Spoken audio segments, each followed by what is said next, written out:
All right, guys, here we go. A part of the Patreon and whatnot. So one of the things that we do is like we let them pick video requests, and this is actually Brennan who is joining us tonight. This is his actual Patreon request, and he wanted to know what is mine and Adelia's top five movie of the 2010s, and he is going to pitch in as well with his top five movies of the 2010s. So yeah, that's what we're gonna do. How are you guys doing? Good. I'm Doing, good. doing okay. How are you today, Justin? Hanging in there, hanging in there. Already did one video today. That was kind of like a Patreon thing, and so we're doing the second one right now. So fun, fun, fun. All right, Brennan, you are the person that came up with this whole idea, so I'm gonna let you start. So, what is your number five? We'll go from five up to your number one. So, what do you have listed as your number five movie? Or if before you even say it, do you happen to have a couple of honorable mentions that you would like to say something about, like Uh, before you actually do your I top do five? have a handful of honorable Okay, mentions. yeah, go ahead. You can announce them real quick. 2010's How to Train Your Dragon, Okay. which is a really sweet, amazing film with amazing score by John Powell, who Star Wars fans will recognize as the guy who did the score to Solo as well. That's a runner-up. Bridge of Spies by Steven Spielberg is another one of my runners-up that I really like, and I think Mark Rylance, who plays the Soviet spy, gives an incredible performance in that. That's a good one. Also Tangled, which came out in 2010, probably my favorite of the Disney films of that era, and definitely any of the Star Wars films of the 2010s, of course, and also several of the MCU films. I could name Black Panther or Guardians of the Galaxy, the first one, or Captain America: Civil War, or The Winter Soldier. But I've got a few runner-ups, and so it was actually kind of hard to narrow it down to the top five. Yep. Yeah, that's why I was saying go ahead and do a couple honorable mentions. We probably all got a couple of them, but Brennan, what happened to make your top five? What is your number five movie that you're coming with us today? Well, my number two through five are in no particular order. My number one is we'll get there.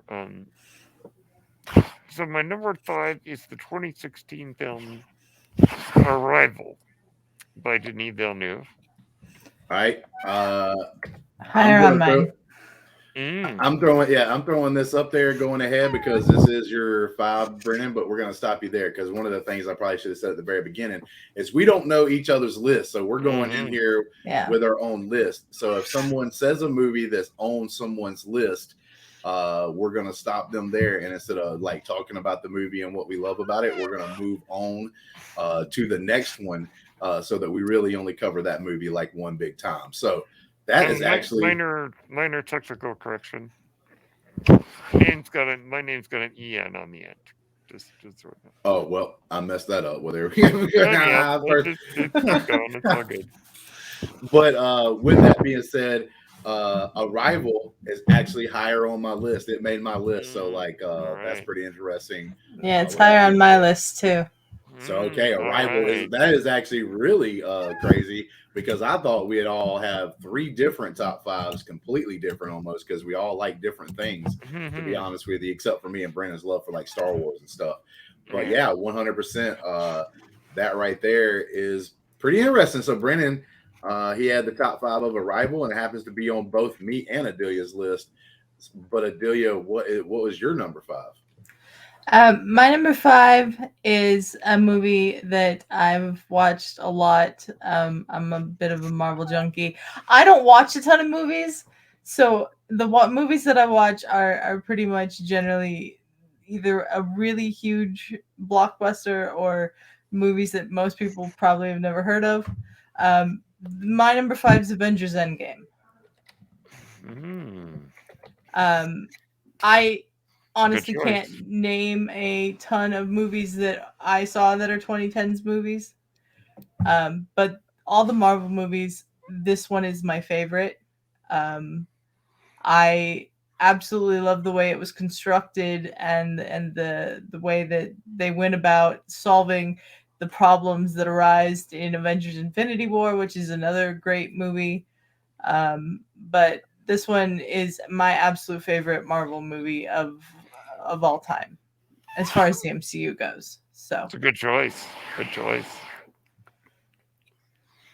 Justin, you're muted. I think Justin got muted. Oh no. That's right. But look, I was going a good thing because I almost spoiled something. I almost stopped her, but then I had to stop myself because nope, I'm not going to stop her. Avengers Endgame, really good movie. A lot of people love it and stuff. It's a culmination of some things, but I have a little bit of a different take. And you'll probably see that in like the movies that are chosen as well. For her, Adelia's number 5 was Avengers Endgame. I got to say one thing though about this movie. Yeah, go ahead. This might be the most successful end to a franchise, as far as like the final chapter in a story, maybe that we've ever seen on film. I think. Yeah, I mean, it's a culmination of like 10 years worth of work. I mean, I don't even know if that was their ultimate game plan to start off with, but they ended up, even if it wasn't, they ended up pulling it off like it was something they had planned out 20 years before and got everything together because they did such a great job with that. But Adelia, before we move on to my number 5, we gave Brennen the chance. I'm gonna give you the chance as well. Did you have some honorable mentions, like some that was it was hard to keep them out of the list? I didn't really have a ton of honorable mentions. The one that I do want to shout out though is the documentary Amy, about the life of Amy Winehouse. Oh yeah. I love that documentary. It's one of my favorite documentaries, and I thought it was it almost made my list, but it didn't in the end. It's a good choice. Okay, Justin, what about you? Who's still muted? Yeah. All right, sorry, my son came in there for a second. I had to mute myself, but now we'll get to my number 5, and my number 5 is going to be fitting a little bit in my mold, but not 100% directly into my favorite film. I mean, my favorite field or genre, you should say. You can tell by my hat that I'm wearing right now, like where my genre lies. I mean, that's Halloween right there. But number 5 for me, Gone Girl.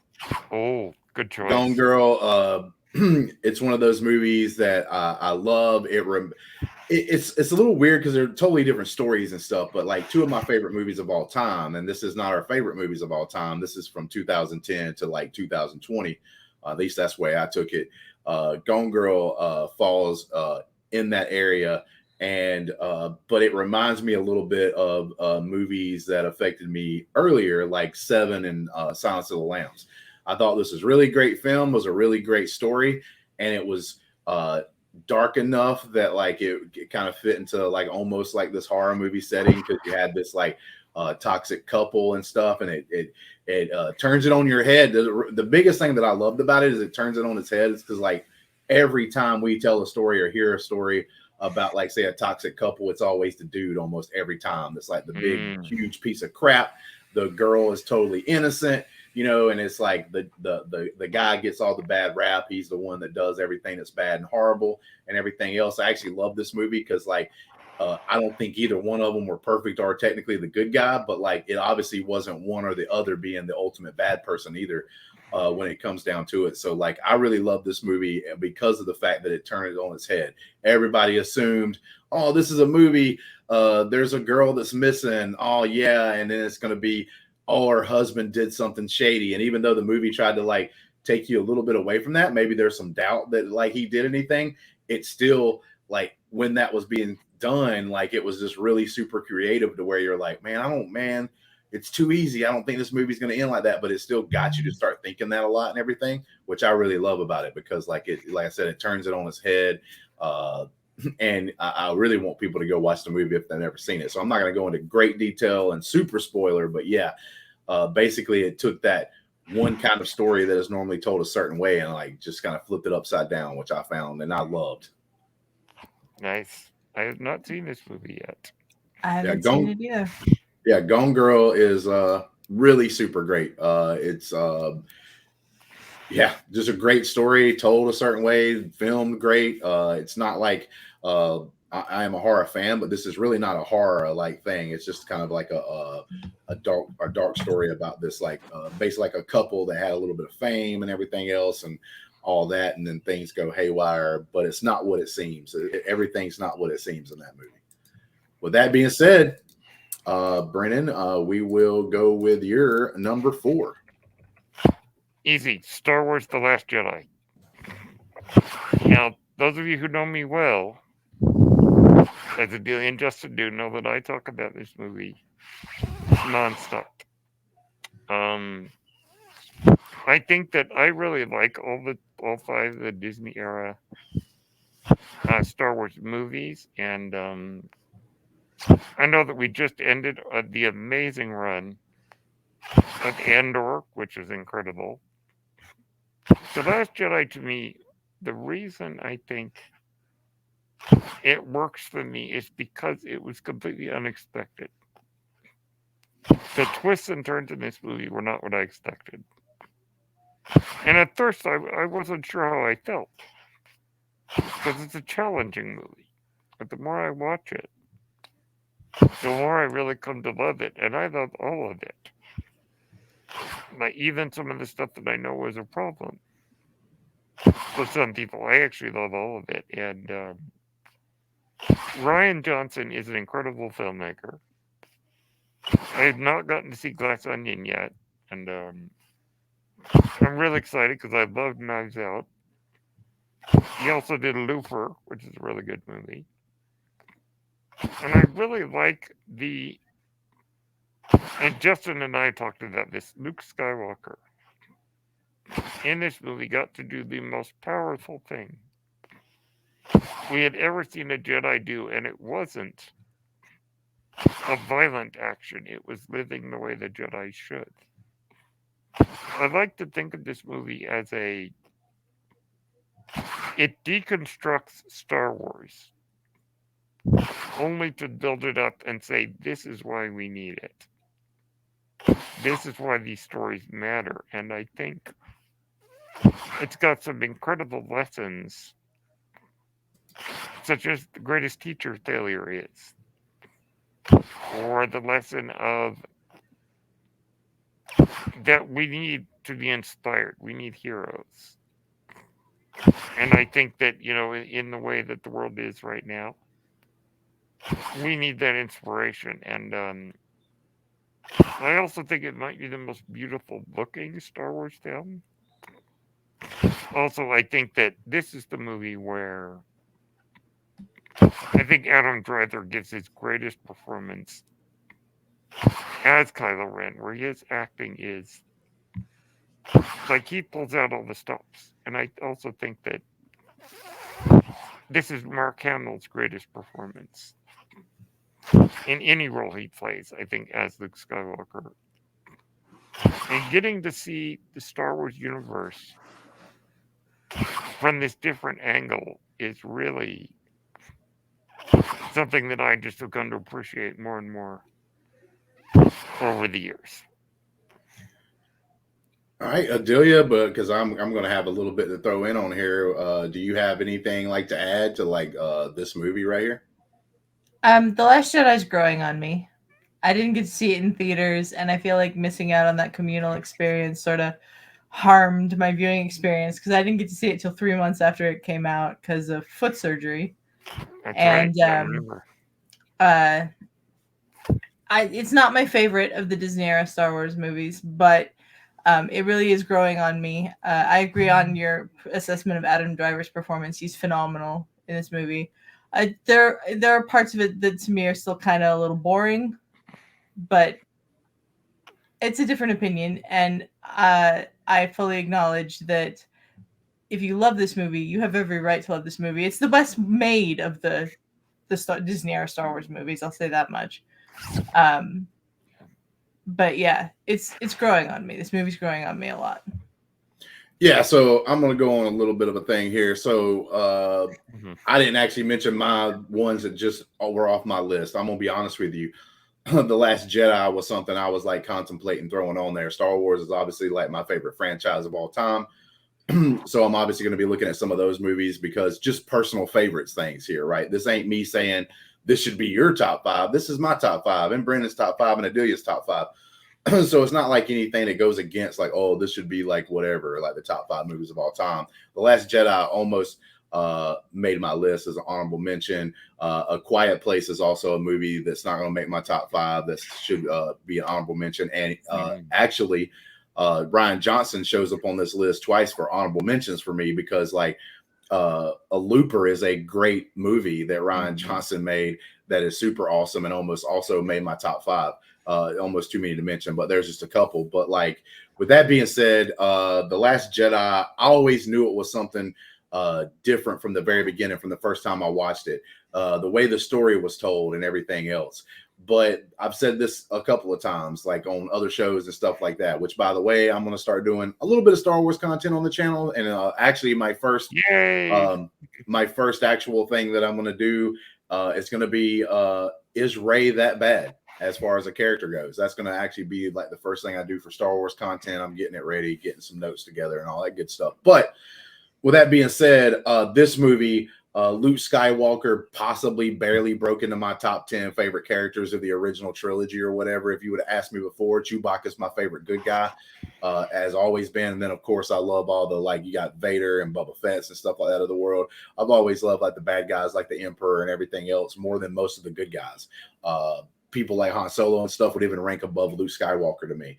Even Obi-Wan Kenobi would probably rank above Luke Skywalker if you take the original trilogy, even though he's only in the first movie and he's not even throughout, but maybe like the first hour of the film and not even in it like a huge amount. I would still probably pick Obi-Wan Kenobi as like a better character to me than what Luke Skywalker was, to me personally. After I watched The Last Jedi, Luke Skywalker was definitely in the top 10. He was definitely solidly in the top 10 of characters of all time in Star Wars. He moved into that because of The Last Jedi, because I saw a real person. I didn't see this person who was just happened to be part of this like family who happened to be, bumps into people like Obi-Wan Kenobi and stuff like that and everything else, and just happened to be like pretty good at all the stuff and didn't have like, he was able to shoot a proton torpedo into the Death Star and like save everybody and stuff. I mean, but in The Last Jedi, he felt more human than he ever had before because of the things he had to go through. He thought that, yes, I am like I'm supposed to be this Jedi, one of the last Jedis. I've saved the galaxy, but then mistakes were still made even afterwards and stuff with like him and Ben Solo, Kylo Ren and everything else. And then he kind of went into hiding, not really hiding, but he basically did the same thing that Yoda did. And like, he gets a bunch of crap for it and never understood why Yoda never did. Yoda went into hiding on Dagobah. You know what I'm saying? So like, he did the same thing, that one of the people that taught him how to be a Jedi did. Like, he followed that and he kind of sat there and realized that there were so many mistakes that were made during even the prequel era, during the original trilogy, and during his time, where he was supposed to be the main Jedi.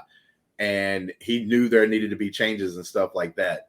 Maybe even the Jedis didn't need to be there because of the things that happened in the past, but it made it more human. And like Brennan said, the Luke Skywalker tale goes into a thing to where Jedis have never, the biggest mistake they made in the prequels was joining the war. They should have never been part of the war, period. And they joined in the war. That was a big mistake. Jedis weren't supposed to do that. Literally, the only reason why they have sabers is for defense, never to attack. And Luke Skywalker in The Last Jedi did the most Jedi thing that has ever been done in story. Him showing up at that scene where Kylo Ren and them sitting over there with their big machinery and everything else with the, those new style AT-STs and all that stuff right there, right? AT-ATs and all that. If he shows up and like starts taking people down with the lightsaber, that's not being a Jedi. Yeah, it would feel good. You would want to throw your fist up in the air because here goes Luke Skywalker, the last Jedi, showing up and like asserting his dominance on screen and killing a bunch of fools. But at the same time, that's not what a Jedi is supposed to do. So what are you cheering for? You're not truly cheering for a Jedi at that point. But what he ended up doing sacrifices himself for a galaxy to buy enough time so that things can keep moving forward, so that things can ultimately come to an end, was more heroic than him showing up with a lightsaber. I just think most people want to see him show up with a lightsaber and be this badass, but that's not what being a badass is sometimes. Being a badass is being the one that's the bigger person that can step up and say the right things at the right time or do what you got to do. Being a badass a lot of times does not involve being violent. It involves being passive at points to be able to understand and know the situations and stuff like that. So that's one of the reasons why I love The Last Jedi. And it almost made this list because as we get more and more time away, the negativity is starting to slow down too as well. It's a little bit more popular for you to say you actually like this film and everything else. This will probably be the biggest film that shows up on anybody's list during this show right here that has, and we just talked about it a lot. Me or Brenna did at least. But this film will probably be the most talked about that's on anybody's list in here. There's going to be a lot of people. If this were to catch on and we get a lot of views on this, there's going to be probably a lot of comments in there saying The Last Jedi's garbage, like straight up. But who cares? Because like I said, this is the personal list. But yeah, Brennan, me and Brennan just had a Star Wars show talking about this one film right now. Sorry. Oh no, it's all good. It's fine. But, it's all we good. hijacked the show. But with that, we're going to go to Adelia's number 4. My number 4 is also a Star Wars movie. It's my favorite of the Disney era Star Wars movies, and that's Rogue One. Yes. I love this movie. I have always been more of a Star Wars fan of the boots on the ground rebel stuff than the Jedi stuff or the Empire or any of that. And Rogue One gave me that, and I'm really looking forward to finishing Andor so I can get a clearer picture on Cassian, because Cassian's my favorite character from Rogue One. He fascinates me. And this movie, I love this movie so much. I've watched this movie more than any other Star Wars movie except for the original trilogy ones, and it made my list. Yeah, go ahead. What you got to say, Brennan? And now with Andor, it adds even like more meaning to this film. That's what I've heard. It's funny because we hear about the behind the scenes of this movie. This movie should not have turned out as well as it did, but it did. Yeah, I agree. I love this film. I do. I love it. The negative talk about reshoots and stuff like that. This is going to be another failure, so-called, by the internet fans out there that got their Twitter fingers ready and started typing on their little keyboards and stuff like that. This was going to be one of the first or major downfalls of Disney owning Star Wars because everybody hates the fact that Disney got it. I loved it because I knew movies are going to be made, and even if it wasn't movies that I was going to love, like Star Wars actually being owned by a big company means I was going to get more Star Wars. And you know what? Maybe if it's only 1 out of 3, I'm going to get a great movie in the Star Wars genre, something that I love regardless. Or the other option was we ain't getting shit. Like, so I would take the movies from Disney, even if it's only 1 out of 3 that are great, more than getting nothing. Like, I don't understand what some people's points are hating on the fact that like Disney owns it or whatever. I mean, of course, some big company was going to buy the rights for it because like it's a huge property or whatever. I mean, no doubt. But Rogue One, yes, another movie that could have been an honorable mention of mine. Rogue One, like Adelia says, one of the funnest movies to watch during the Disney era. And also one of the most horrifying if you take that 1.5 to 1 minute and 15 segment of Darth Vader going down the hallway with the rebels trying to horror film right there. Exactly. It was basically Jason Voorhees, but Darth Vader with a lightsaber, going through a hallway with these people trying to get the information to Princess Leia, and the horrifying little like one moment right there makes it something I like to go back and even just watch that moment, over and over and over again because it's so awesome. And then if you watch this movie before the original trilogy, when you see A New Hope and you see Vader coming on the ship or whatever to like get the princess and everything else, now there's even like another level of hype. It's like, okay, I always knew this guy was dangerous and bad, but now I know him being dangerous and bad to a whole new level. Like now that even adds to like, oh God, this is why I was terrified of this dude when I was a kid because of what he could have did in that one single hallway scene in Rogue One. So yes, it'll always be one of my favorites. And they wasn't scared. Like this is one of those things in Star Wars. You usually make feel good movies. Everyone dies at the end. All the characters that you get to know, every single one of them dies. Like, shoot, even a character you don't know a lot about in the actual movie. We learned in Andor that the guy who escapes with him actually joins the team to actually do the mission on Rogue One, and that dude dies as well. So watching Andor, you actually feel for that guy, the guy that escapes the prison with him and they separate. they come back together for the mission for Rogue One on Scarif, and like he's actually one of the members of the team that dies. So yeah, that's pretty crazy to find out, and I think it's really interesting how they were able to do that. So you say Andor's your favorite of the characters. Mm-hmm. Do you have like a secondary favorite character from Rogue One? Bodhi. Bodhi's a great character. Yeah, I always like Chirrut, the blind monk. Chirrut is great too. They're all great. Yeah, they are. I mean, it's amazing. Yeah. Yeah. One of the most emotional things is fanboy. One of the most emotional things in Star Wars is his name might be said a little differently, but it's Baze Malbus, the guy with the big gun.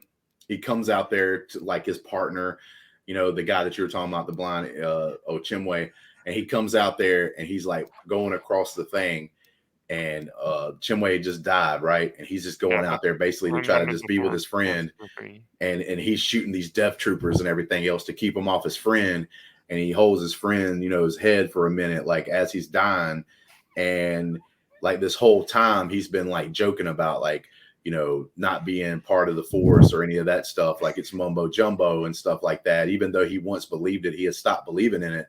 With seeing his friend dying in his arms, he starts repeating the phrase that his friend had been saying pretty much most of the movie: "I'm one with the Force, and the Force is with me."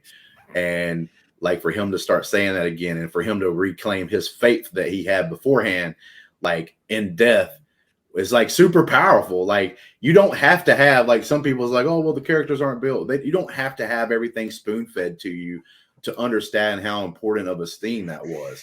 That is a very important scene about these two good friends, and one had drifted off into his own thing, and the other one stayed fast. And then at the very end, the one who had drifted off, he learned that he never should have done that. And in those last moments with him and his friend, he's like repeating those things and coming back to the faith that he once had.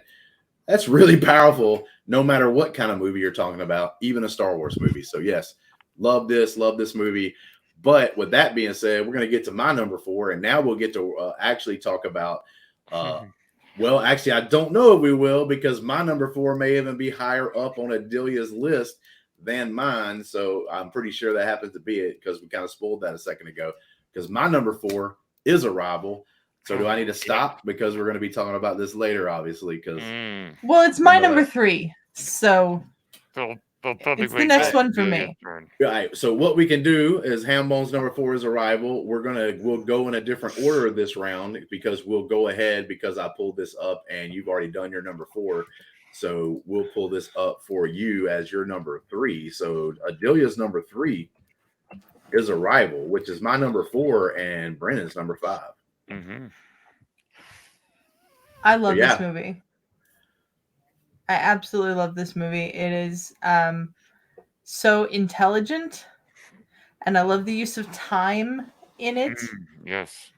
Time almost is a character in that movie to me, with the way that it's used. And I love the aliens. I love the look of the language that they're speaking, and Amy Adams is trying to decipher. I love all of it. Go ahead, Brandon. I don't talk a lot in movie theaters. Like I don't usually say anything out loud in a movie theater. When the big twist happens in this film, and I won't say what it is for those who are watching who have not seen it, I actually out loud said "wow" in the theater. It was like, wow, that was neat. And there's just what it does with time, but also with the movie fools you a bit. And yet again, I won't say how for those who haven't seen it. And it's really cool to see. Not only is it a great story, but it shows how editing works in a movie. Editing can lead you to build a story in your head. And like I said, there's a twist. I won't reveal it. But it's probably one of the best movie twists, I think. Because it's very intelligent twist. Yes, I love this movie, and the reason why it was my number 4 and it's Adelia's 3 and Brennan's 5 is it actually is a movie that is like weirdly can hit a bunch of different things all at once for people, because this is one of these movies, right? Like, I'm a big horror genre fan. You could call this like a semi-horror movie, right? It has some of those Yeah. effects to it, some of the darker tones and darker storytelling, but it's also got the super intelligent way, like super intelligent, like she's a teacher that teaches communication and stuff. So if you're a person that loves that kind of thing, right? Like people trying to solve puzzles, because that's basically what it is. She's trying to solve the puzzle of this language and everything. Like, so you could be a super smart and intelligent film, like, you know what I'm saying, and you love it, or you could just love the creative style of the storytelling. You know, all bunch of things mashed into one that's done so really perfectly. It could have easily been higher on my list. I got the other ones on my list a little bit higher just for like minor reasons, but the one thing I love about this movie, to be honest with you, is one of the things that I think everybody needs to sit back and learn, especially during the time of the internet and all the things that we do. Like, no matter what discourse it is, like Star Wars always gets a lot of hate because of the fans and talking and the negativity and stuff. But see, like, I've always thought it was across the board, but it just wasn't as prevalent in other things. But now with Harry Potter, you got the same thing. Star Wars, MCU's getting it now. It took a while for MCU to start getting it, but now they're starting to get it. Stuff with like She-Hulk and everything else. Lord of the Rings with their new TV show, because the fans didn't love it, or because the Hobbit series wasn't that good. It's got its negativity in it as well and stuff. And like all these different things. I think a lot of things that it comes down to is the reason why it seems so heated sometimes and so like toxic sometimes and stuff like that is one of the things that this movie teaches us. Communication is key, right? How you communicate. Going on Twitter and saying this movie's garbage is like a very poor way to like communicate your feelings towards a certain thing, or just saying this is stupid or this is dumb. Like, it's not a very good way to communicate. And this movie teaches us like that these foreigners basically, right, like coming to our world and everything else, the biggest key was being able to learn to communicate so that we could learn to see why they're there and not just assume they're there for bad reasons, or not just assume that there's this or that going on because of the simple thing. It teaches us that communication is the key to all things in life, whether it's father and son relationship, husband and wife, boyfriend and girlfriend, mom and daughter. It doesn't matter what it is. Communication is key. Communication is the biggest thing that you're going to have, right? And in discourse, even about film like we're having right now, communication, right? If you just came on here and said like, oh, you like Arrival, I think it's garbage, and that's all I said, I'm really not trying to even get a point across. There's no communication there. There's really nothing that you can actually sink your teeth into and actually do. So I love this movie for those reasons. It teaches us a very valuable lesson. It tells us in a creative way. It does it smartly. It does it darkly. And it does it like with some heart as well at the end, right? Like with her and her child and stuff in that movie and everything else. Like, it's a really great told story, showed story. I love all of it, to be honest with you. And it could have easily made it higher on my list. Like I said, I can give reasons why that it was my number 4, and I got 3 movies above it, and I'll tell them when we get to those different ones. And the best design of aliens I think I've ever seen. Yeah, I don't know if it was like this the best design period for me, but I love the way that the story was told, right? And it was creative, right? Like I love the movie Signs from M. Night Shyamalan, for instance, because of the fact that it takes a genre that usually was like World of Worlds or whatever, right? Like Independence Day, where it's always the aliens coming and everybody's fighting them and everything, and they actually stayed within one household. Like, this is what this family had to deal with during a time of an alien invasion. I thought that was really cool because it was a different take. I really liked the movie just because it was shown differently. Like in this movie you're talking about, the aliens were actually shown differently. But we'll go to Brennan. What was your number 3? Ridley Scott's The Martian. The Martian is incredible because, well, first off, Ridley Scott, he's got an interesting track record, to say the least. The man has done incredible films like Alien and Blade Runner and Gladiator, and the list just goes on. He's also done some movies that are not very good, I don't think. This was a return to form because prior to this, he had Prometheus, which was, I don't think it's bad, but it was kind of divisive. And then he did The Counselor, which got horrendous reviews. And then he made this movie, and this movie is. Now, my dad, this is one of his favorite movies, and my dad loves the book. And now I've never read the book, but he said this is a very accurate adaptation of the book. I just love the idea that not only are we dealing with Matt Damon, who is a very charismatic one-man show actor in this movie, you also have an incredible supporting cast. Usually when movies cast a lot of A-listers, I tend to get a little nervous that their talent's going to be wasted. Not in this movie. Whether it's Jeff Daniels or even people who are surprising like Donald Glover and Krista Wiig, or even people like, Jessica Chastain and Michael Pena. Just an incredible cast of characters that are actors that some of them you might expect to see in a movie like this, like Chiwetel Ejiofor, and then others where it's like Kristen Wiig in a sci-fi movie, and she's not just doing straight comedy. It's like, this is an incredible cast. Also, the look of this movie is incredible. The orange light filters on Mars. The way that this movie is actually one of the few science fiction films that's not really science fiction. The only reason it's science fiction is because we haven't actually gone to Mars yet. But all the technology is stuff that we really have in real life.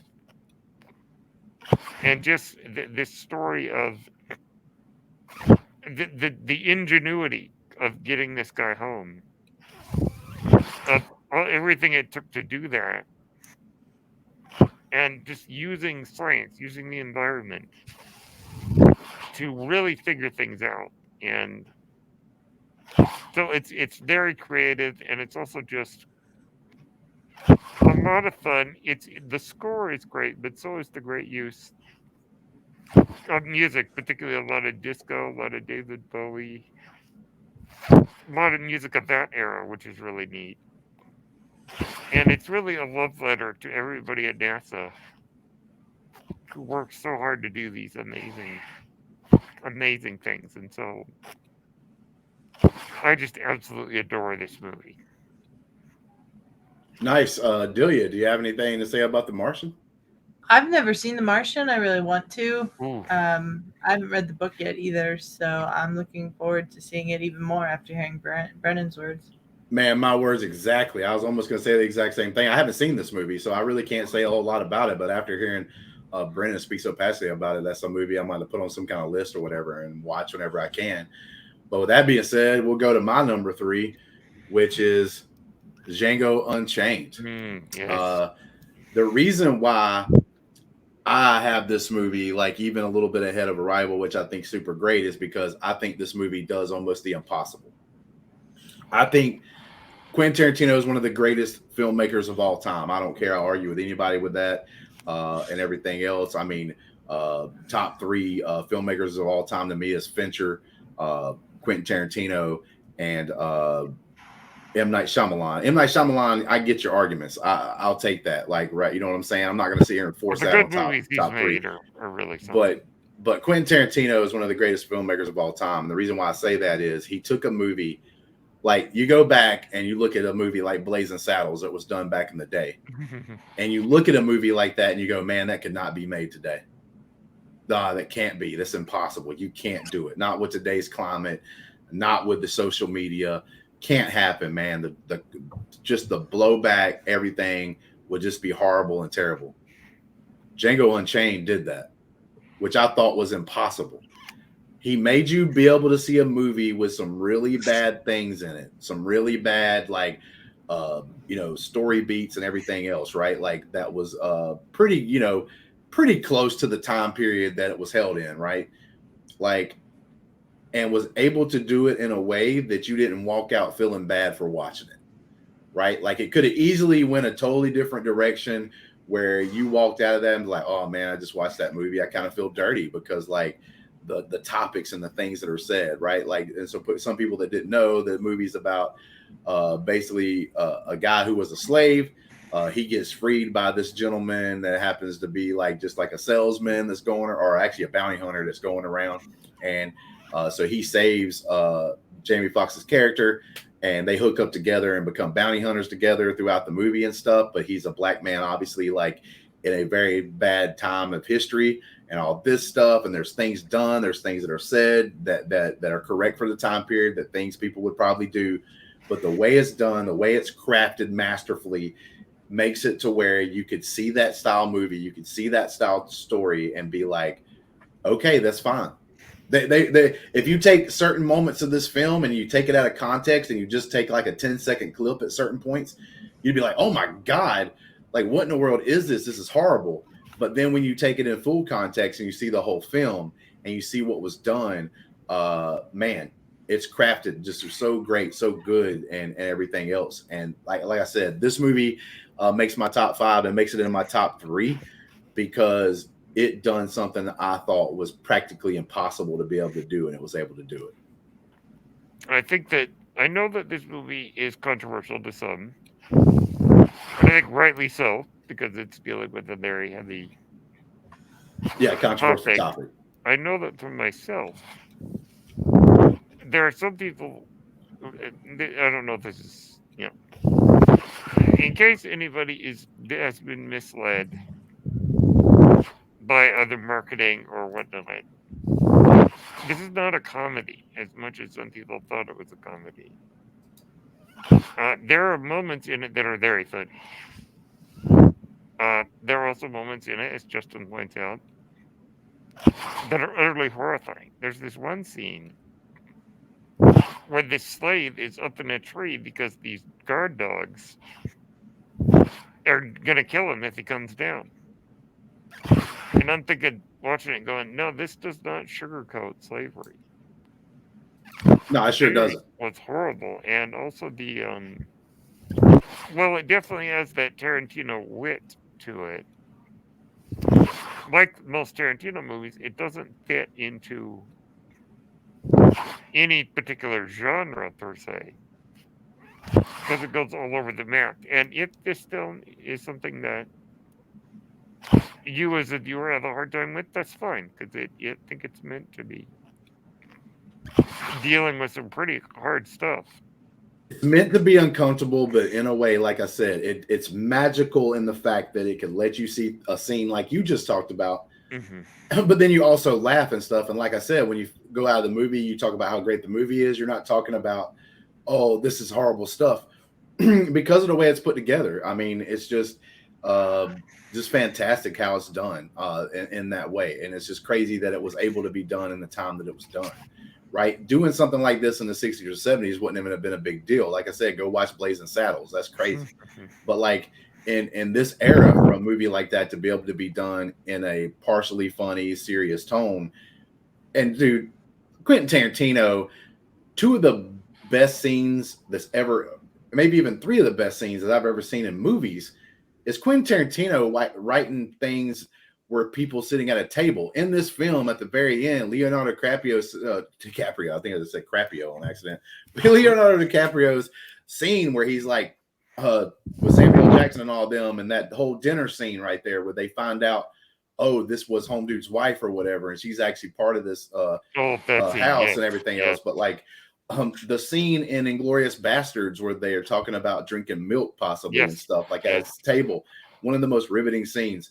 This scene in like one of his first movies, Reservoir Dogs, where they're all sitting at a table talking about if you should tip or not, or even in the car when they're riding to the actual scene where Jules and them were riding to the scene and they're talking about like a foot massage. There's these crazy like things that he's able to do just with like words and just with like conversations that people could have that is just so riveting. And makes you like white knuckle the seat, unlike sometimes an action movie or a horror movie will do. It's just crazy. But Adelia, do you have anything about Django Unchained? I don't know if this I've never seen it. Yeah, I've never seen it. I'm not sure I ever will. This is not my kind of film. I don't know. Like I said, this may be a film that you could go watch and surprisingly walk away from it and go, okay, I didn't think it was going to, I thought it was going to be something totally worse. And it turns out not to be as bad as you thought. Like I said, of course, there's some bad things in there, but it's done so well that it's not like, it doesn't hit you the same as if it was just a very serious, 100% serious movie on a topic like that. But with that being said, Adelia, what is your number 2 film? My number 2 is Logan. I absolutely love this film. I normally don't like films that are so violent, but the violence in this seems fitting for the character of Wolverine after so many years of X-Men movies.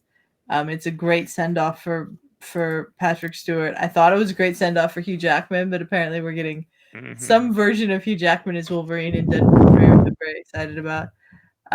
I love Laura X-23. Yes. She's my favorite part of the movie. I waited so long to see her on screen, and they brought her to life in an amazing way. Daphne Keane does an incredible job portraying her, and I thought it was a fitting end for Logan in that little Fox X-Men universe that doesn't exist anymore, or does it? Who knows? I guess that remains to be seen now. But that's my number 2. Nice. I think I love this movie, and to keep it brief, so I don't talk about it too much. Patrick Stewart, as we know, is one of the finest actors of our time. This was his greatest performance. I think not just as Professor X, but that I've ever seen him give. And this man, of course, we know from Star Trek, I think is a massive talent. So that was an incredible performance. And then Daphne Keane is a revelation as X-23, and I'm so excited that she's going to be in the Star Wars series, The Acolyte, because she is very talented. And that's what I got to say about this movie. So. The biggest thing about Logan is it easily could have been my number 2. It literally like before I sat down and we started doing the filming, Logan was on the top of my mind. And it's one of those weird things to where if I didn't put it at number 2, it doesn't make my top 5. Like I almost would have had to tell Adelia up. We can't talk about that now. We're going to talk about that later. But there's a reason why I have another movie that's on my list. And then there's the reason why I have my 4, 5, and like 3 that I have as well. And they needed to be on there. But if I could have switched out 2, it would have actually came at this moment. Logan is great, not because of the fact that it's a superhero movie, but who even cares about the superhero part of this movie? Nobody really truthfully cares about that. You literally could have took Wolverine's powers away and whatnot, and this would have been a great story to tell. I'm gonna be honest with you, like this movie is one of the greatest tellings of or showings, I should say, or portrayal of someone with Alzheimer's. That's like actually a big, huge hit movie and not some obscure movie or whatever. That's an indie film that's talking about the subject or got like a character that's got it or whatever. This is truly like top notch, super watched, big money making movie that has a character that has something like that. That's like a super huge step, you know what I'm saying? More eyes were able to see stuff like that, that made wonder how it is. And like you said, dude, the performance was just amazing and out of this world. We all like to look at the main character and stuff like that most of the time, but no, Professor X in this movie was one of the greatest things that you will see. Like if you just take what he was able to do and how he was able to portray that and act that in this movie, super great. But the story that was told on here was super serious. It was and it was fun at the same time. It had the action that you wanted to get and stuff at certain moments and everything else. But y'all know the name, but the little girl at the X-23 obviously was really super awesome. And she didn't really say anything. I don't even think she can't. I don't even think in real life. Maybe now she does because she's probably a little older, obviously from the movie. But I don't even know if at the time she could even speak English. But her performance was super powerful just by the way she acted and the way she done her movies, like movements and body acting and stuff like that, like was just super great and super wonderful. And it's one of those movies that transcends like comic, like people. This is the movie that, you know, there might be one or two others, but this is the movie that, like, if someone says something about the comic book, like Scorsese's dumb self not long ago saying his comments about like comic book movies not being real movies or whatever. No, this is a perfect example of comic book films being truthfully real films. Like, to be honest with you, this could have easily won Film of the Year that year, and I don't think anybody should have been or should have even wanted to complain if it would have won that Academy Award, because this story was beyond superhero, right? And that's one of the things about like superhero movies, and some of them that jump off the screen, is the fact that they go beyond being a superhero movie. You don't even care that it's a superhero movie. You care about, oh God, wait, this is a great story, but it has a superhero in it. So yeah, I totally agree. But it's like I said, it's one of those weird things to where this could have easily been at my number 2 on the list, but it didn't make it because I felt that my number 2 was more impactful, especially like for me. But like, it's also that weird thing where I didn't want to put it at 4 or 5 or 3 because it's almost disrespectful. Yep. But all right. With that being said, Brennan, what is your number 2? Marvel's The Avengers. This is the one that it didn't start at all, but this definitely started the. I mean, we know that Iron Man is the beginning of the MCU. This is the movie that kicked it to high gear, and Yeah. I remember that, you know, we had Iron Man 2, Captain America, The First Avenger, The Incredible Hulk, and Thor. Those are the movies that came before this film, and I remember thinking that whether or not this team up was going to pay off, and my word, did it. This is still, I think, one of the highest grossing movies of all time. This is one of the most beloved superhero films. I know that for a lot of people, it is their favorite superhero film. And I think that when people think of the superhero movie genre, this is the epitome of what they think about. And this is probably one of the best examples of that, what all superhero movies are trying to be nowadays. And some, well, thankfully we've learned with some of the best superhero movies is they don't have to be like this. This movie, though, is definitely raised the bar. It raised the bar as to what you could do in a movie like this. And also just a great cast of characters. Getting to see them play off each other is amazing. This is the movie that made me appreciate some of the characters more, like Black Widow. I think Scarlet, you know, up to that point, had only been in, I think, one of the MCU movies. And she was only kind of there just to be kind of cute. And that was it. It was this movie that gave her a character. And also, you know, getting to see them all together is just marvelous. And this will always be my second favorite superhero film of all time. And definitely in my top 20 favorite films ever. And that's my number 2. All right, Adelia, what do you got about the Avengers? I love Avengers. This is the movie that made me go back and watch the beginning of the MCU because I missed Iron Man and all of that when it came out in theaters. And I watched them in the lead up to Avengers because I saw a trailer for this and I thought, ooh, that looks interesting. Let's watch this.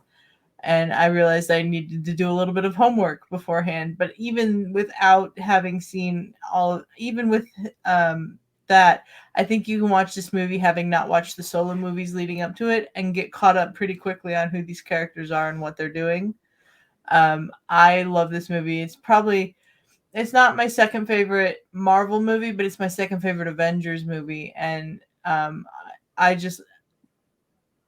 it's very, very good. And it sort of kickstarted a comic book movie obsession for me that had kind of gone a little dormant after the X-Men movies kind of petered out a little bit there in the 2000s. So I love this movie. What about you, Justin? Yeah, my biggest thing about this movie right here is it is I love this movie, and it proved that like, oh, you can have more than like two main characters. You can have like maybe 8 main characters and actually make a movie work. And I think the weird part about this is that Josh Whedon is the director of this movie, and this guy didn't really have a lot of like major film like experience and everything. But I actually think that helped because he did shows like Buffy the Vampire Slayer and stuff before this, right, with a bunch of different characters and all those shows. So I actually think in a weird way, it's one of those things that like when you go back in time and you go, man, why'd they pick this guy? Yeah, I like his stories, but he doesn't have a lot of film like work or whatever. But I actually think this was a very smart move for like Kevin Feige to actually pick him to do this particular movie, especially like the first big like team up movie, especially in this genre coming out, because like Josh Whedon had an experience with not just it wasn't more about the movie part of it. He had help there, right? But it was more about the getting 10, 12 different characters like you would have in a TV show, all working against each other or for each other. Like he had that experience of getting those actors and stuff ready and being able to tell all the different stories that are involved in those and able to do that in a movie format. And so I actually think it was like a sneaky good choice, like for them to actually pick that for the Avengers. It's a super great movie. Didn't make my top 5, but like at the time, like, you know, we'd have done this like sooner and maybe it would have been my only comic book movie like on the list or whatever, right? Like, so it is like there's been so many things that's came out now that it's not, you know, at the top of my list, but there ain't no doubt about it. It's like a super great movie and well deserved for like a number 2, like I said, because like especially like on my last one and that kind of thing, it did set up a lot. So like your favorite could be not just because, oh, technically it may not be the best film, but it actually meant more to you. And sometimes that's what happens for people. And like, so with my number 2, we'll get into that. It's kind of that thing. And I might have misspelled the last name of this, but my number 2 is something I know Adelia ain't going to talk crap about. She's going to be away from this. Maybe even Brennan. This is Train to Busan, Korean zombie film. This right here brought zombie films back for me, right? Like, because I love the George A. Romero old school zombie movies and everything else, right? And I live and love like the remake of like Day of the or Dawn of the Dead and everything else, and even like the show at first for like The Walking Dead, all these kind of shows and stuff and movies here and there. We got sparingly, but it kind of went dormant for a while to me, like where we could get this really good and great movie about the zombie genre. I love the horror genre. And that's like 2 of my favorite things combined. And then I get this Train to Busan coming out. Like I said, it's a Korean film, just amazing. It's just creative in the fact of like, it's a train and it's going and zombies get on this train. You ain't got nowhere to go. It's just balls to the wall. But at the same time, it's very creative, like basically setting different characters. And even though you got to read the text, right? Like, because you can't speak Korean or whatnot, you have to read the text on the bottom of the screen. It still does a very good job of like showing you all these different aspects, all these different kinds of people, and creative with that, right? Like, so you have the guy who's like brave and the guy that's this, and there's a woman that's this and a woman that's that, all these different kinds of people that just happen to meet at the worst time ever and having to make it through this and stuff. And like the whole story's cool. It's simple, but yet at the same time, like intricate.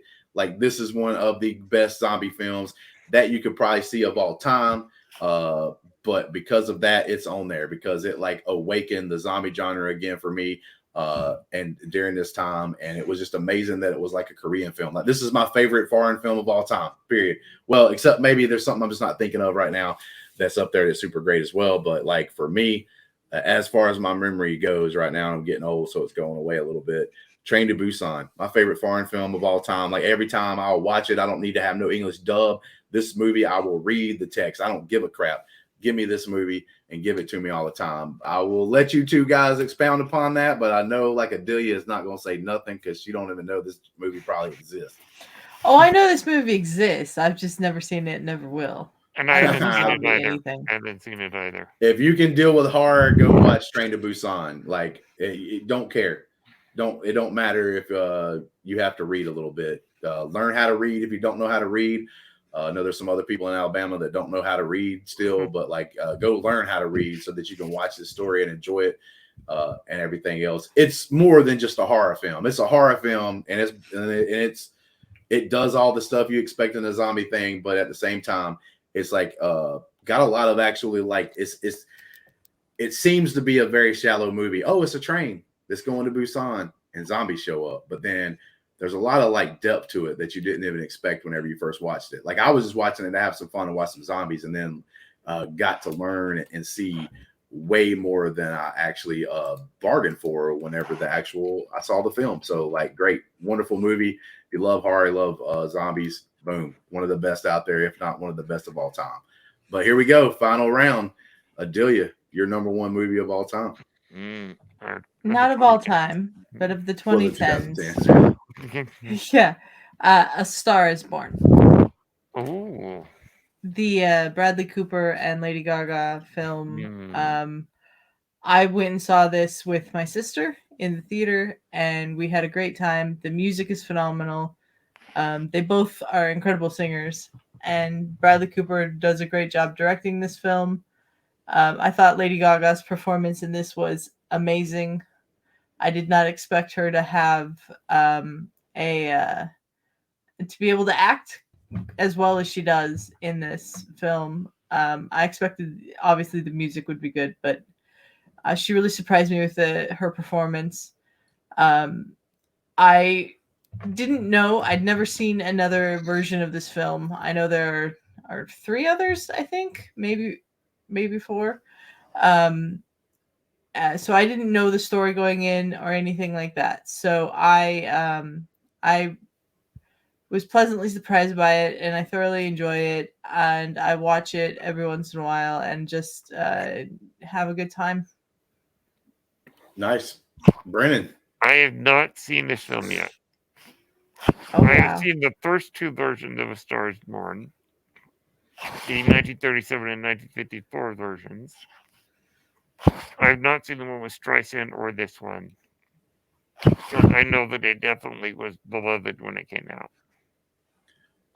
I know one thing about this film, and that's the song they play on the radio all the time. I think it's called like The Shallows or something. Shallow. In the Shallow. shallow. Like, I mean, look, but from what Adelia just said, this is one of those things to where you see a person in a film, it's like opposite, right? In this one, you saw a singer go in and do a great job acting. Well, a lot of times you see actors end up being in a movie like say Ewan McGregor or something like that, like in what was it, Moulin Rouge or something. Like you see an actor go in and actually be able to sing, you're like, what the hell? Okay, like he can actually put some notes together. But Brennan, what is your number one film of the 2010s? Just a little rarely seen movie, a little movie called Inception. Yep, yeah. Christopher Nolan's Inception. I'm glad that you picked this movie as your marvelous. number one, because I was afraid, because we had gotten so far, that nobody was going to pick this. This movie definitely deserves to be on our top 5s.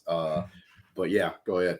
I think that 2010 was a great year for movies. Yeah, The Social Network, How to Train Your Dragon, Tangled, Inception, King's Speech. Good films that year. And I think that you could argue whether or not The Dark Knight or Inception is Christopher Nolan's greatest film. Inception, I think, is genius because, like a great film, you can watch it again and again and again and find something new. And there's amazing interpretations of this movie. I found some incredible videos on YouTube about certain elements of what this movie might mean, and the fact that it might have multiple meanings. Yet again, another incredible cast of actors. I mean, Leo, Elliot Page, Marianne Cotillard, Joseph Gordon-Levitt. It's just marvelous in that sense, and also in the sense of the multi-level dream and the idea that it's kind of a heist film to a degree, and it's a thriller, and it's got the trappings of an action film, and yet there's so much more cerebral element to this film, and I just think that I could go on and on and on about why this movie is great. Whether it's Hans Zimmer's score, whether it's Wally Pfister's cinematography, whether it's the art direction. I mean, it just on every level, I think this movie is still making at its highest quality. This is one of my favorite movies of all time, and my favorite film of the 2010s. All right, Adelia, is this one that you were able to catch or see? I've never seen it. No. No, this is a movie I'm definitely tell you to go watch. This right here is great. Like I said, it deserved to be on the top 5. Just don't happen to be on mine. But this is a great like puzzle mystery thing that Brennan's kind of bringing up. Right, he brought it up a little bit when he was talking about it. But it kind of reminds me. It's a way better movie than Mulholland Drive. Like Mulholland Drive's got its own little thing, but it's like a movie that you can go see and like you can have your own thing about what's going on, what's happening during the film, like what it really means and everything else, kind of like that movie Mulholland Drive in Inception, but it's done super amazing. And we got the CGI that we've got today. It's just man, there's just scenes in there, like hallway scenes. There's just all kinds of fight scene I think ever on film. It's just crazy, man. Like what they were able to do with this. The way they were able to trick you with illusions and stuff, like some of them real, some of them CGI, you know, like just all those little things. Like there's a moment where I think it's Leo and a girl's like walking up some stairs and it's like a camera trick basically because you think the stairs go like further down and then like the camera starts to pan up and then you see, oh, there's not stairs there. You just thought they were. Mm-hmm. Like it's just crazy things, optical illusion stuff that they were doing. It was super smart, super crazy. I liked it, and like I said, I think it deserved to be on the top 5. It just didn't happen to make it on mine, so I'm glad Brennan had it. But I guess we'll go to my number 1 movie of the 2010s, and it's kind of almost spoiled because this is the reason why I almost stopped Adelia as she was saying one of her movies, because my number 1 movie of the 2010s is Avengers: Infinity War. So we all had an Avengers movie on here. We just all happen to have a different Avengers movie. Mine is this movie right here because it's 10 years worth of work that actually came to us. Infinity War to me is better than Endgame because of the fact that we did have 10 years of basically, hey, meet this guy. He's got a superhero. Or meet this girl. They got a superhero or a superpower. And you learn how to use said superpower and then the bad guy dies. Either it's from them or by accident or whatever. And it was just rinse, repeat. Always interesting because there are different characters technically, and the stories they tried to tell it in was all different and all this stuff. And then when they started getting to the sequels, they were able to go in depth and all that stuff. But there was a lot of superhero, superpowers, bad guy dies. This movie right here, the bad guy doesn't die. This movie right here made you think that all the movies that you've seen before it, those 10 years worth of films, the MCU putting together all their stuff, was the actual buildup to this movie right here. Because whenever the ending happens in Infinity War, when the bad guy wins, you're there left in shock because you can't believe they did it. You can't believe that this happened, that all this loss happened. The good guys didn't win after all their fights, all their struggles and everything. Like this bad guy was able to prevail, that there finally was stakes in the Marvel Cinematic Universe, that things can happen that you won't expect, that people can get snapped out of existence, like literally. Infinity War to me is just so great and so awesome because not only did the bad guy win, but there were points in this film when you think about it that the bad guy might even be right. He might even be correct in his assessment of what needs to be done.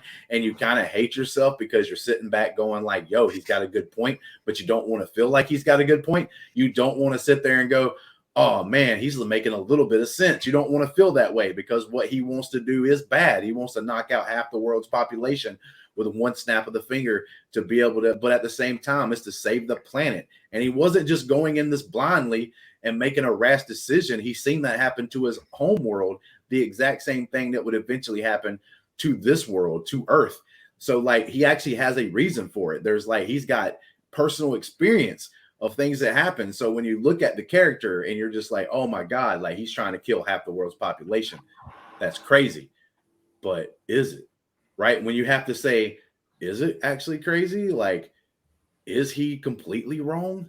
Like when you think to that to yourself, like I said, it makes you feel like, oh my God, I shouldn't think that, but it's making me think that. Like so I love this thing. I love it. It's great because, like I said, it kind of I fist pumped at this moment and then realized I shouldn't be because there's other people that just saw me get excited that a lot of good characters that they love died, right? Like because I was excited for the comic book genre to be like, okay, at least they will eventually take chances. That's one of the reasons why I love the new Doctor Strange this year. They made a choice and they took chances in that movie that you don't expect in this like superhero always make you feel good, always bad guy loses, good guy wins or after some kind of struggle or whatever kind of situation. This turns it upside down. I actually watched this movie and then I don't want to watch Endgame because Endgame, even coming up to the film, even the like year or so that we had to wait because they filmed these pretty close together, I didn't almost want to go watch Endgame because even before I walked in the door, I knew that everything that happened that made this movie right here great was going to be reversed somehow, and it was. So that's kind of a downer. Even though Endgame has some great moments and I still like the movie, still enjoy it, to me, it overshadowed or kind of like undoes the greatness that Marvel Avengers Infinity War was able to accomplish. And it's my number one because I do think the decade that was the 2010s, Marvel pulled off something that I don't think anyone will ever be able to accomplish again leading up to this particular movie right here. And that's put together that much stuff closely together over a 10-year span, build the story for over 10 years and have it actually cultivate and excite the community like it did for those 10 years. I don't think any other franchise will be able to do that. Maybe Star Wars has an outside chance, but they got to put some good stories together to get there. Star Wars ain't even making movies right now, but that's the thing.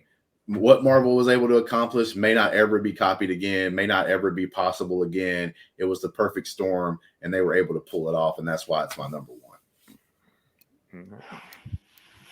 I think that Thanos. It's been discussed at length that some of the MCU's villains are not particularly interesting. Thanos was by far, and Yeah. also the build up to this character that we've heard about, that they talked about for 10 years, that there'd been whispers about in the movies. Finally getting to see him, and Josh Brolin is extraordinary as Thanos. The performance capture is so unbelievably good that this guy is a fully realized character that you completely believe that he exists. And a surprisingly deeper character, not just a mustache twirling villain, but a calculated man with not necessarily a bad idea necessarily, but the way that he, of course, went around it was bad, and then also more emotionally layered than I expected. And I think that the battle scenes in here are some of the best they've ever done. And just there's so much to talk about. And I believe that for me, it's Thanos that really steals the show. Oh yeah, I agree. Adelia. I love this movie. I love that at the end of this movie, Thanos had won. I do. I love that because it's different and nobody expected it. I remember people saying, "Oh yeah, there's probably going to be the snap, but they'll fix it in Infinity War, and then there'll be a bigger battle with Thanos in the at that time untitled second part." And I remember when I glanced at my watch and right after the Thanos snap, and I went, "This movie's almost over." oh my God, they're going to end it on this note. And I Mm-hmm. thought it was great that we all sat there for a year, just like, how are they going to fix this? We all knew it was going to get fixed, but how are they going to fix this? Because they left it on such a bleak moment. I love the battle scenes in Wakanda. I love the Thor meeting the Guardians. I love so much about this movie. It's a great movie. Yeah, the thing about this movie was too, and I've told this in the Discord before, so I'll say it here, and I may have even said it on another show before, but watching this movie, I had went and watched it. I had some friends, and we went and watched it late, so my son couldn't go, so I went and watched it beforehand. And then the next day, I took my son to go see it because he wanted to go see it. He loves Spider-Man, and so he definitely wanted to go see it. He's not even a big fan of the other people of Avengers. He's just such a big Spider-Man fan. He wanted to go see a movie with Spider-Man in it. So I took him to go see the movie, and it didn't click. And it gets to the spot where the snap happens, and it's going through the different characters and stuff. And I'd already seen the film, so I knew what was about to happen. And but then I realized it went to where Spider-Man and Iron Man and them were all like trying to do their thing, and it's right after the snap, and Spider-Man starts to do his like thing, talking to Iron Mr. Man, Stark, like, I don't feel so good. I don't feel so good, and stuff like that, right? And I see out of the corner of my eye, I'm like, oh crap, I forgot.